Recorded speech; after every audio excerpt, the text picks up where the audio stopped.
There you go. Okay. Well, thanks everybody for joining. As I mentioned earlier, there are quite a few people that I recognize and that have been present before. It's nice to see you back, and some new faces as well. We try to keep these conversations very informal. We will have a few slides in the beginning, but we'll try not to get into too much depth. Our hope is that really we can learn from each other. You know, this is not in any way a sales pitch. Our philosophy is to give back as much as we can, and the rest takes care of itself. In case you don't know me, my name is Nuno Couto. I am a founder and principal consultant at Optimal Campus. But as I said, that's all you're going to hear about the company.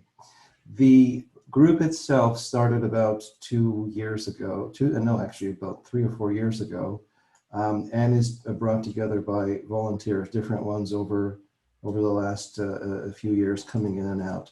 If anyone has a desire to participate, to suggest meeting topics, to create offshoots, conversations, we are happy to make that happen. I'm just going to pass it over to Tom briefly, who will give us a little bit of the mechanics in terms of how the conversation will go. Sure thing. So for anyone who's joined us before, you will know how we generally do this. Since we're using Zoom, we have everyone else muted. If you want to join the conversation, you can simply leave a comment in the chat room. You know, either say, "Hey, I'd like to join," or just leave a comment there or a question there. And one of us will obviously see that and mention it in the conversation, unmute you, and then bring you into that discussion. If at any point you want to unmute yourself, just mention it. You can mention it to me specifically or leave a comment in chat. Otherwise, that should be just about it. Am I missing anything else, Nuno? No, I think that's it. Okay. Okay. Let me attempt to share my screen and let me know if you can see it. Looks good to me. Fantastic. Okay, so let me just make an adjustment here. There we go. I think one of the things that happens with digital transformation when people talk about it is everyone has a different definition of what it is. I thought I'd just put up a couple of definitions from well-known entities about what it is. Again, we're not going to go into too much detail around it. As we start the conversation, think about what it is that people say digital transformation is and what you think it is and is not. You probably have heard also these terms. EDUCAUSE has mentioned these in the past, as others have. The different levels of the ladder up to that digital transformation, sort of high in the sky, true transformational at the organization level kind of effort. These are some of the benefits that have been mentioned, but ultimately just thriving, going from where one is to a better place, thriving institution through some of these means as are on the slide is really the goal of a digital transformation. It's interesting that most universities, although they aspire to move forward in the digital transformation path, are more or less where the University of St. Thomas is, or before that phase. Either nothing is going on, they have some sort of a desire, or they're designing it. A smaller percentage is actually working on delivering, implementing than most of the other organizations. One thing that has really come across both in research and conversations is that it's humans, it's people that are going to make this work. It's not so much the technology, even though it's called digital transformation and technology is a huge part of it.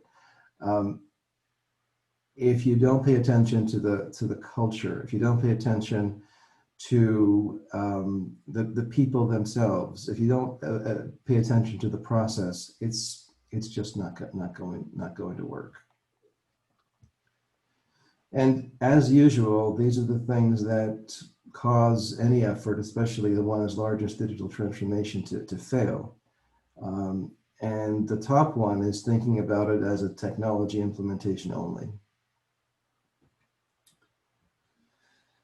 There are few examples of success with truly transformative digital transformation efforts. One of them is Western Governors University. I don't know if you can see it, but they are this line here, the orange line right at the top. They're obviously doing something different, and we can talk about more as we go. I'll skip that for now. Another example is Arizona State University. They've been rated more innovative than any other university in the country, ahead of MIT and Stanford and others. They've grown tremendously. And again, interesting that they have focused on people as part of this migration towards a better place. They actually have their own chief culture officer and a chief digital transformation officer. We have a number of other examples of success, probably not as, I would say, not as organizationally transformative across the board, but still some good examples. And we can just send these out after the meeting today. But let me just stop the presentation for now and come back to here. And again, feel free to pose questions or just ask to be included by raising your hand physically. Mm-hmm. What do you all think? What do you think, in your experience, is the definition of digital transformation? And if you want to even just raise your hand on the webcam, I can look at everyone. I can see everybody. What are your perceptions of what true digital transformation is? Sure. Let me see. Hi, Andrew. I was replying to your question in the chat, but I'll answer Nuno's question. And I guess in the truth be told arena, I currently work for EDUCAUSE until the end of the year, and much of the things that were shared have influenced my thinking. But what I'm going to say is my views, not EDUCAUSE views. So, I mean, I've come to agree with what's put in the earlier definition, that it's a deep and it's coordinated series of focus at three things: culture, workforce, and technology. And the difference between what Nuno listed as the 3Ds, from the digitization to digitalization to digital transformation, the latter is sort of the intentionality of that coordinated effort. And that's kind of how I now think about it, and why business transformational. The note I popped in the chat was after hearing a presentation by Arizona and learning of Christine's being named their chief culture officer. I had a conversation with her, and she's doing some really interesting stuff there. They've now, after a couple of years, culture change as a goal is always listed first in their institutional goals. And the things that she's doing, I don't know, just really felt amazing to me, of the things they're doing to change the culture and mentoring and intentionally working on that to drive other things. Are you able to, oh, please go ahead. Go ahead. I was going to say, is it important to differentiate administrative structures from pedagogical structures in this discussion, and that the cutting across that divide is an important one to really having a digital transformation of the university? Yeah, I personally, I think it's a combination of the academic side, the administrative side, and the technology side. Andrew, I was curious to hear more about the specifics of was there anything specific at ASU that really impressed you about how they were doing it? I guess, first of all, her naming, and I know it was partly because she had worked with their CIO at other places and with other people, and when he moved there, he brought her in and sort of allowed her to create her own title in what she was doing. But in a general sense, the fact that the goal is first institution-wide, and as Elmore mentioned, it's across the institutions, the academic and the administrative side. So we didn't, in the conversation, go into the details of everything she was doing. I looked a little bit at the website to see different things and see how the goals were phrased and what they were doing and the mentoring they've set up to bring people in and how they've got sort of onboarding all associated, really focused at establishing the culture. It was sort of reminiscent of some of the stuff I did at a much less exalted level when I was at Syracuse University for a number of years and started a department. So intentionally created a culture, and I was within the CIO area. One of the CIOs liked it so much, we then put together a plan to change the organization, the central IT group culture, to be more like the department. So it just got me really interested in both the creating of cultures the first time and intentionally modifying existing cultures, and they're very different. Well, they're related, but very different approaches to take to doing that. What if others have good examples of what you would consider digital transformation in higher ed?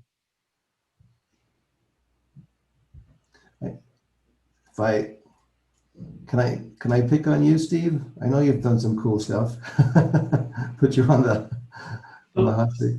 So, I am the CIO of St. Anselm College in Manchester, New Hampshire, a Benedictine Catholic college who the monastery actually takes a vow of stability, right? Benedictine monks, one of their goals, one of their charisms is literally stability and at-homedness, if that doesn't really translate very well. And so my world is very different than I think most other people on this call. Is, how do you undertake any sort of digital transformation at the same time where your leadership truly believes that a traditional liberal arts education foundation in a core curriculum that hasn't changed much in any of our lifetimes, and at the same time, how do you transform both of the administrative side and on the pedagogical side and not stray too far from that core mission? And that's the situation I find myself in. Part of my struggle is, and for those, some people work their entire career in higher education. That I have not. This is my second gig in higher ed, and one of the issues that I do have on the staffing problem is most of my staff, this is the only place they've ever worked, ever, is this college. I have people on my staff that actually went here as undergrad and have remained and have been here as students and as staff for 30 years. So, but the flip side is there's nothing in our mission statement that says we have to own our own data center and servers, and there's nothing in our mission statement that says we have to do it a certain way. And the transformation that I and our CFO, and we have a new president, have focused on the last year. We've literally had a president start a year ago, got 3 or 4 months into it, then COVID happened. So it's an interesting first year to be a president of a college. But every dollar we spend on something that is not related to the pedagogical mission of the college is a wasted dollar. And so one of our drivers literally is, how do we make the back office of the college so efficient that we can focus on the, front of the house, back of the house kind of model, and basically have our focus in the classroom. Whether that classroom, that's the other thing, the classroom is not a physical place so much anymore as a teaching space, sometimes virtual, sometimes real. Today we've finished our fall semester. We had 2,000 students on campus. They're all, actually I hear cars driving by right now, parents picking up students, and we've successfully completed a semester on campus. Through a lot of forced change that I've been quite amazed at how our faculty embraced, things they never would have done on their own if it hadn't been for COVID. So I think one of the things, I don't want this crisis to go to waste. And I think that's sort of our mantra that I have in the back of my head is we should not let the crisis go to waste. We have figured out some very creative ways to approach the teaching side of the college. At the same time, we've proved that the administrative side of the college can really whittle itself down to a very small team, which is a very eye-opening experience, because when you have a crisis like this, and I was at FEMA for many years, and so you see an emergency, if you've ever taken emergency management or crisis management, the types of human behaviors that happen really did present themselves in COVID in a lot of organizations. And the world falls into two groups very quickly. There's the group that steps forward and is not waiting for direction, is getting stuff done. But then there's this other group, which is a very large group, that steps back. And what you almost have to let happen sometimes is a group that steps back, you just let them step back and step out of the way. And that's a lot of the behavior that happened. And just prior to this call, I was on another call, we were actually, as a team, that we've been meeting every week since the 13th of March, sort of keeping the college together. And we just sort of met one last time because our students are going home, and we've proved that you don't need 400 people to run this college. You really need about 60. But that's a different discussion that we'll have at a different time. Yeah. Steve, that's really interesting. I wonder, and I'm curious from the reaction of the other group in terms of this, that the whole idea that there is opportunity coming out of this crisis, and if this, it seems to me that the administrative side of the house was probably more supportive of digital transformation than the academic side of the house was before. Is there more legitimacy now? Michael, you were sort of grimacing as I said that. I don't know if that was a grimace of disagreement. Not so much a disagreement, but I think that the administrative side, at least in the places that I have been very supportive of digitization. The processes don't change. It's just there's no paper anymore, and but they didn't really look at what they're doing. It did not result in great efficiencies with numerous people leaving. In fact, it usually resulted in more people coming to work on the administrative side. But higher ed tends to be much more siloed on the administrative side than any other industry I've ever seen. Agreed. I mean, it is truly amazing how, Office 1, who's down the hall, can't talk to Office 2. I said this to other groups. I mean, part of it is a jobs program. And if we're unwilling to say that out loud, then there is going to be no change. You know, the pushback sometimes is, and we're achieving some reductions in force as people retire. We're just not replacing them. The issue that I have right now is not so much a labor perspective; it's a skill set perspective. And so we're actually in a discussion. We're meeting with a vendor this afternoon about, you know, a sort of a managed service provider partnership on some of our infrastructure, simply because I don't want to hire full-time staff who aren't 24/7, who aren't 24/7, 365 to basically do the basic management and monitoring of our infrastructure. I could be wrong, but I sense that Milos is has something to say.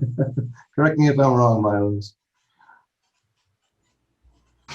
I always have something to say, but I want to give people opportunity. I can tell by I don't want to monopolize the conversation, but I gladly No, I can. can tell by your expression that you are. So, one of the things that I did not hear so far, and I'm sure someone has thought of it in this body and across many other conversations, is that true transformation is intentional and proactive. Okay. In many cases, we're too late. And I'm sorry to say this, but there's 4,300 universities in this country. There will not be 4,300 universities in 3 years. Let's call it what it is. Yeah. Pandemic is an excuse for many to act the way they're acting today. It's just an accelerant. It exposed the issues and challenges we've had all along. Yes, it added some new ones. But in many schools, enrollment has been going down.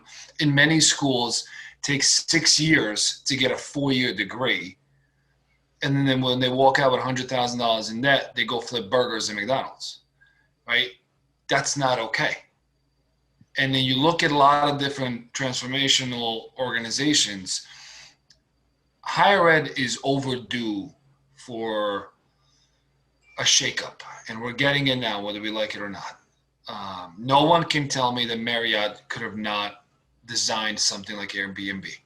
They didn't. Why? Because they were too powerful, top of the food chain, fat and lazy, right? They were in their ivory tower. Who's going to compete with us? We're Marriott. You need billions of dollars just to enter the market. Oh, do you? Let's look at it differently. New York City Cab Company couldn't have had an app. Uber, Lyft, and others had to come out. I've watched, I lived 22 years in New York and New Jersey, just moved to West Michigan about 3 months ago.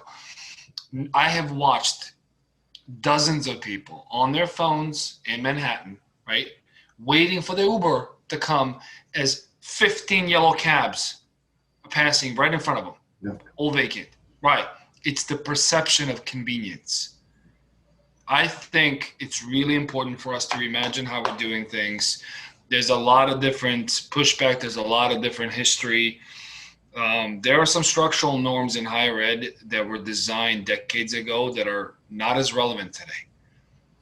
They're not. And you have the market forces that are telling you they're not. I've had conversations with presidents and presidents' cabinets in the past where, some folks are touting that their 6-year, we don't even count 4-year graduation rates anymore, right? We don't.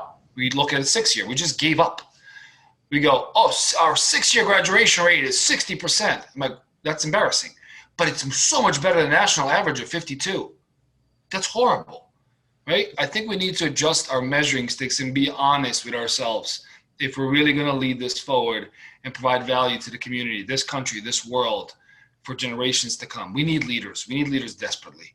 We need people who are going to contribute to their local communities, who are going to contribute to their societies. And education is one of few great equalizers who has that opportunity to provide a way out for some others who would not have a way out otherwise. And I do believe in that in many cases, us collectively as an industry, while we're doing a lot of great work, without a shadow of a doubt, I do believe in many respects we're doing a disservice to our students. No, I'm going to agree with you wholeheartedly on multiple levels. One is that, yeah, I do believe some schools are lost.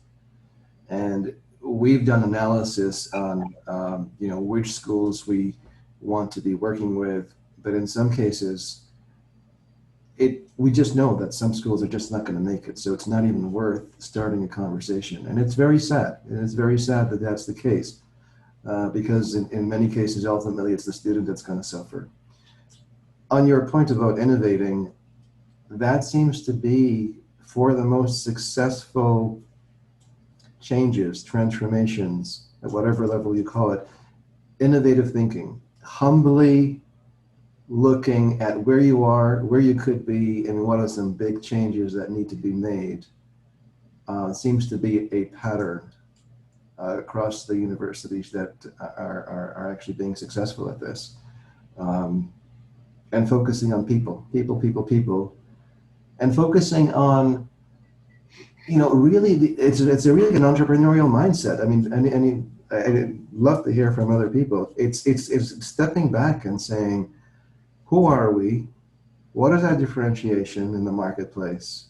Who do we want to be? How do we get there? And how is technology going to support that? Not how is technology going to solve all the world's problems. But Nuno? yes, go ahead. Could I ask Dana to Yeah, talk? I saw some comments about something looking like a capability maturity model. Yes, please go ahead. Sorry about that. That's okay. Dana, you need to unmute though. Where'd you go? There she is. There you are. Hello, everybody. Yeah, my name is Dana Miller. First time I've been involved with this group. I work at Miami University, and I've been involved with a sub-constituent group in EDUCAUSE, an enterprise architecture group called ITANA, and involved with a subgroup involved with business architecture. And we've been having conversations and working with folks in Australia and New Zealand who have developed a higher ed capability business model that could be a basis to have conversations regarding, developing strategy maps, having a conversation with the business and academia to move towards digital transformation. To kind of echo a lot of things what Stephen said, higher ed such a siloed organization, and we all struggle with that attempt to reduce duplication and realize a strategy in a meaningful way with technology. So, and I think it's kind of a cultural issue in this country. We can't seem to work together very well, and it's just been interesting to see how in other countries, other regions of the world can work together to agree upon a standard. There's a real not invented here syndrome in the United States that really cripples us. Mm. And I've seen the issue with the workforce too, of no one has really worked any place else. They've gone to school at a lot of institutions to work there, and then are resistant to any new ideas coming in. So that's a real cultural challenge. Mm. I put a link to a presentation about the model if anybody has. Thank you. Thank you very much. We'll actually send that out, if you don't mind, to other attendees as well after the meeting. Sure. And also, just so you know, Nuno, it looks like Peter Evans had a comment they wanted to bring into the conversation. I think I saw also Charlie. Charlie, we'll get back to you in just 1 second. Peter, please go ahead. Yeah, thanks. Sorry, I can't show my face because I'm getting some bad network off my mobile phone right now. And I was actually just taking the afternoon off because we've got some good weather here in Toronto. Just for it's probably the last time I'm going to get some renovations done outside. But so here I was listening to this webinar in the background, thinking I'll just let it be ambient, like a band at a cocktail party here. And all of a sudden, given how good the comments have been, I thought I had to dive in because it's just been fantastic. And I appreciate the candor that I've heard so far from a few of the guys, Stephen Milosh in particular. What I had was a question. I certainly would agree with all that's been said. And I come from corporate and I've worked with a lot of academics over the years, but I've been pretty immersed in higher ed for about 7 years now in the UK and in the States. What I had an observation on was just the lack of the balanced scorecard approach and the lack of and understanding shared awareness around KPIs. I think it was Steve that said earlier that it's the most siloed industry that he's seen. Apologize if it wasn't you, Steve, but it was a good comment. And, you know, I remember talking to a good friend of mine, Mark Greenfield, who you might know from the business of education at SUNY Buffalo, telling me at one point, I think they had 800 IT people on the campus, again, running server farms and everything else in the old model. And I love this comment about, you know, what we thought even 2 weeks ago with COVID is now complete. We're thinking about things that were previously unthinkable. It's a great comment. But the question I had for the group is, has anybody seen any best practices that really do a good job of creating a balanced scorecard approach that's visual and engaging for senior people all the way down to rank and file, and that can even maybe in some ways engage academics, that give people a sense of what the shared goals are? And is anybody seeing any consequences? Because in talking to some people I've seen in the industry, they're observing now that even tenured positions are under review. And does that mean, you know, there are consequences and that nobody is safe? I'd be interested in anybody's responses, especially in terms of templates or best practices that you've seen in that area. So, you know, to communicate with boards of trustees, you know, what are the provosts and the deans doing at a senior level to sort of move things forward? Peter, I'm 2 hours away from you. I'm in Muskoka, 2 hours north of Toronto. But as the weather is nice there. It's cold. It's cold here. Anyone want to address that question from Peter? I think Milos had a comment. The gentleman asked about some of the templates and visual representations. I tend to do a lot of those myself because I like to dabble, but Infotech is one of the companies that I've used in the past that does this well. They're affordable, nowhere near as expensive as Gartner and some of the others. A lot of good visual representation. If you need things like that, they're fairly quick. That's something to explore. I think what's important is we do visual representation, sell and pitch and present. Honestly, at the end, if you really think about this, at the end of the day, ideas are cheap. Everybody's got them. The magic is execution. Can you pull this off or not? But there's going to be something that I'm going to come up with that none of you have ever thought about. Zero probability of that. It's how many of us can actually execute it? How many teams can execute it? How many people are willing? I was in a conversation, since this is, you know, mostly IT folks, and it's all between us and, you know, us friends and colleagues. I had a conversation with, I was part of a conversation of a senior leadership team recently, where we were talking about different digital options to provide to our faculty and students to narrow the funnel a bit, right? I have certain, in my current role, we have certain departments that are still running out of Access databases in Excel. And then I have others that have 7, and I'm not exaggerating, 7 products to do the same thing. 7 licenses, 7 sets of integrations, backups, trainings, and so on, right? So we're trying to narrow down the funnel and bring everybody into the right environment based on the feedback from students as well, who go, look, I go here, nobody does anything, I can't do anything. There's a PDF that's blurry, that's not ADA compliant, and they call it an online course. And then I go here and I have to install 7 different applications in order to get my work done. And we've had some of that conversation in senior leadership team, and some of our colleagues from the academic side have said, that sounds too prescriptive to faculty. You really should not do that because of shared governance, right?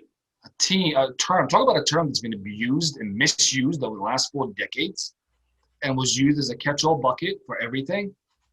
You can't really, because it's shared governance. I'm sorry, yes, we can. Our products that we're gonna offer going forward for communications are gonna be Teams and Zoom, not the other 5, right? That we're gonna support, that we're gonna license, that we're gonna move forward on. And in some other areas, I'm not gonna have 3 separate email servers and 2 separate calendaring solutions and 3 separate events management solutions because certain departments and divisions felt like they could do it. So it's important to have tough conversations Be supportive, be inclusive, give them the opportunity to have the voice. But once you make a decision and you're moving forward, move forward. No matter what you do. I mean, my experience, and we see this in the world today. No matter what you do, you're going to have between 20 and 50% of people who are going to be pissed off, right? And the role of leadership is not to be liked. Right? If you're waking up in the morning and saying, how many new friends can I make today? You should leave. That's not your job. Your job is to lead the university or your organization or the maturity of your team in a particular direction, not to be pleasing everyone 24/7, 365, because then you're not leading. You're just responding to the loudest, squeakiest wheel of the moment. Yeah. Thank you, Milos. I don't want to forget about Charlie. Charlie, you had a comment you wanted to make earlier. Apologies for the delay. And Peter, we can also help you with some of those templates or do some research for you. Happy to help you. Yeah, just a couple of things about Peter's question. Steve Relier, who was at UC San Diego for many years, did a ton of great work on Balanced Scorecard and kind of got it into the culture. Now, Steve has moved on to be the CFO for the Cal State system. So there's a little bit of waffling that was there recently, and a lot of what he put in place is still in place. So it's a good place to do a little bit of mining for information on that particular thing. The other piece, and I apologize, I remember who made the comment, but it's exactly right. Transformation, I don't think I've ever seen it really work other than little micro improvements, which usually sometimes the micro improvement screws up everybody else, but that department is cooking because we're so siloed. It takes a strong leader. There's discussion about ASU, and I've done a bunch of work. It's been a few years, but a bunch of work at ASU. And ASU's transformation can be summed up in 2 words: Michael Crow. Michael, we did some work there one time, and I said, how's it like working with a benevolent dictator? And one of the vice chancellors looked at me and said, "You've seen Michael benevolent?" I said, "No, his intentions are good, but he drives change, but he drives it from what's the problem, how are we going to solve it." He went after, student retention was a challenge for them. He got one of the biggest schools in the country. And so he built an IT team along with institutional research to figure out where the biggest problems were. It came down to the number one problem was a particular math class. So it's okay, great. Got with the faculty, we're going to rebuild this class. We're not taking any people out initially. Let's just, and they completely restructured how it was done because it was a weird anomaly. They found that students who got less than a B got out of school within 4 years, never graduated. People got a B or higher, 80% of them graduates. Just completely the opposite. This math course was just debilitating and everybody so they changed it around. They changed what the leading was and that kind of thing. And he worked through a technology, and that technology was used to figure out where the problem was. And then working with faculty about how we completely changed the model to going to large room pods with faculty members and students with software working along the way, and got that change. And now they're working along the next one. So people kind of know, and it's not his quote, but I have heard him say the good old line was, if you came here to make friends, get a dog.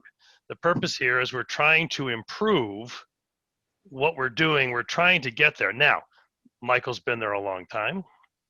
Michael has security in his job. I have to word this carefully, but the board doesn't mess with Michael. I had a presentation one time, and the president from Arizona, because it's a 3-university system, they had all this angst because Michael blew in, made his pitch, and left the room. You're supposed to sit there all day long. So all their angst, they went and beat up on the University of Arizona president just to get out their emotion and stuff. And Michael was unscathed, but Michael was doing some really creative stuff. And by the way, when Michael does creative stuff, he sends out a note and names everybody he knows that was involved, thanking them for the work, because he says, I didn't do it. The work was done by this faculty members and these, but it's driving change, not looking to make friends. And that's a challenge, is too many, or almost so many presidents are kind of in fear for their jobs because they got to have the faculty happy, they got to make the board happy, and they've got to be there for a while. They've got to have some strength of that, and that's a challenge. But I think it's also an excellent model of how that works, how it comes together. We're also working with a big university in Australia who's in rolling out, a replacement, swapping out the whole administrative stack. And they did a ton of work around transformation, reimagine, the buzzword of the year. Well, they've been saying that for about 2-3 years now, and did a lot of wonderful work. Well, then COVID hit. They worked out of their homes. That was fine. But university enrollment, they have 9,000 students from China. Excuse me.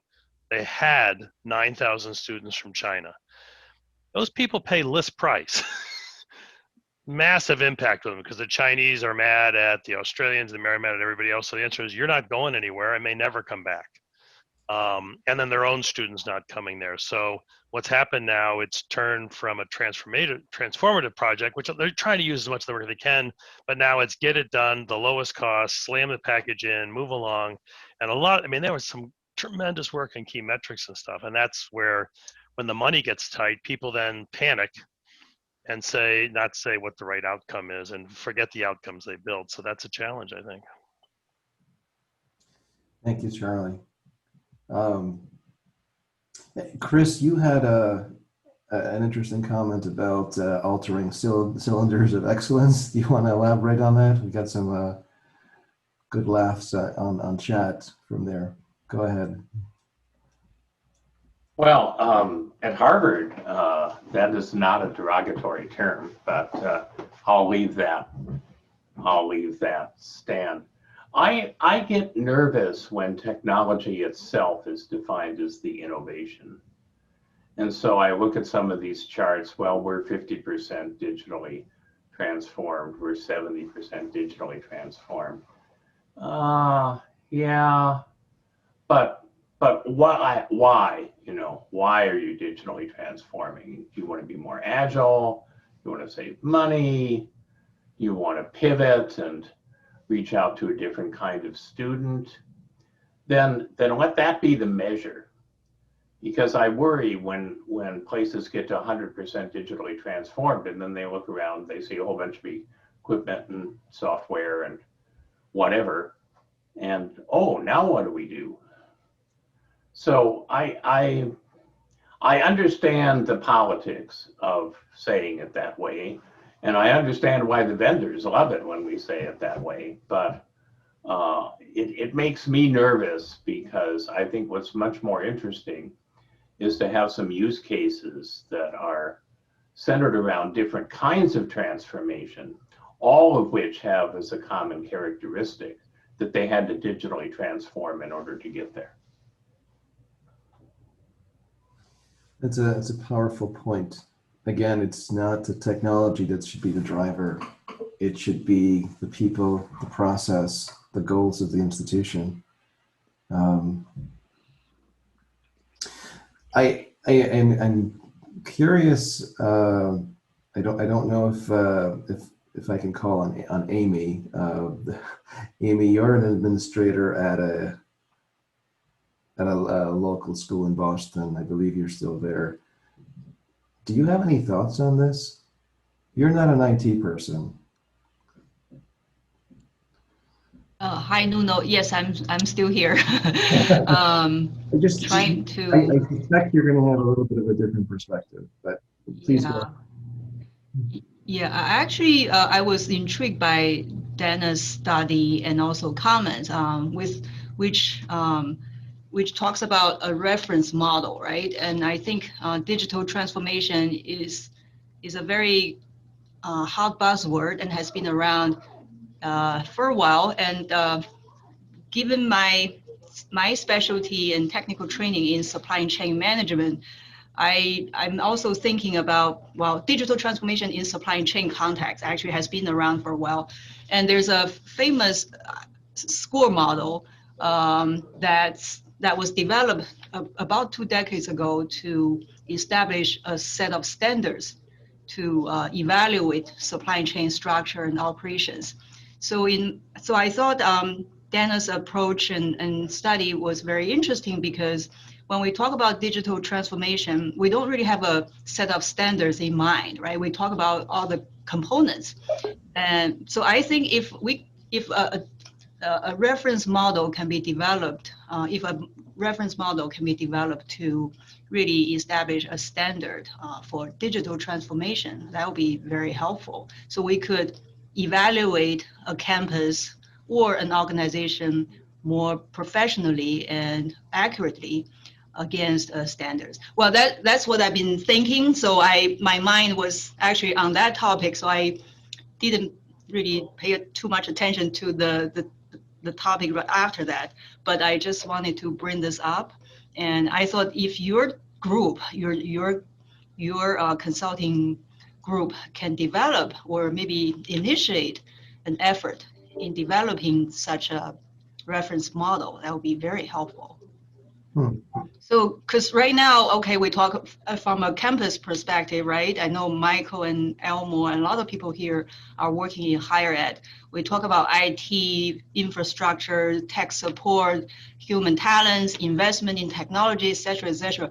But what are the standard we can follow, right? If we want to improve digital transformation, where we can begin with, and how far are we from the standard or the best practice, and it's hard to quantify that. I think it will be helpful for administrative perspective and also for leaders when they want to invest or make decisions. There's a reference model they can follow to pinpoint the areas of weaknesses. Nuno, if I might add in a real quick comment, and it sort of fits back to what Milos was saying about leadership and faculty governance. So I'm also the academician in terms of my background as opposed to technology. Something critical I've seen, and I've seen schools that did things well, and I've been at schools that did things poorly. And the schools that did things poorly tended to engage the faculty late in the process and try to push things down their throats, and as a result got kickback resistance. I've been at some other schools that regularly, whether it was budget processes or LMSs or whatever, who had faculty members involved from the word go, where things moved much, much more smoothly. And I think that is a real key, is that faculty governance is not going to go away unless all the universities disintegrate. And I agree with Milos that there are going to be many universities that fail in the next 6 to 9 months. But the ones that stay is still going to be a real issue. And if you engage reasonable faculty members early and really share budget information, technical analysis of LMSs and whatever, I think it's going to be much, much simpler and much more effective to make those changes. I've seen places make the changes, and I've seen other places where it just blew up on them. Yeah, please. Steve's got a comment. So other industries have gone down this path before, and quite successfully. If you can get a hold of a copy of Technology and Banking by Steiner, it was written in the 80s. It was a transformational book for the banking industry, and there's a lot of parallels. But one of his points of the book was, every bank thought that what they did was unique, but really deposits and savings accounts and checking accounts and CDs are pretty common across the entire banking industry. As a matter of fact, they're regulated and defined for them by the federal government. So his whole point was, in those areas, your goal is the cheapest, fastest way to get it done. And that's sort of the bottom tier. The middle tier is those things that you do because you're a particular kind of bank, and you invest in, again, you partner, invest. And then really the top layer of the cake is those that are unique to you. And that's what you do custom. Everything below that is your goal is to figure out how to do it, the cheapest, fastest, best way to do it. I think Milos talked a little bit a while ago about, the money. I mean, one of the, whoever controls the money can control who can license what, because none of these things are cheap. And so we have a new CFO, and one of the transformations we did 2 years ago when I got here to the college was at least I had visibility into, we're all anything that walked and talked and acted like IT, I at least had visibility into the spend. And then this past year, pre-COVID, we transformed some of that where it wasn't just visibility into the spend, but sort of approval over some of the spend. And by that, over time, you get to a point where it's less out of control. The last thing I want to say is if you're really brave, write on your whiteboard the list of all the colleges that have closed. Right there on my whiteboard, and my staff come in and see it all the time, and it's in red. And by the way, Mount Ida is Mount Ida is the top one on the list. But it's a good reminder that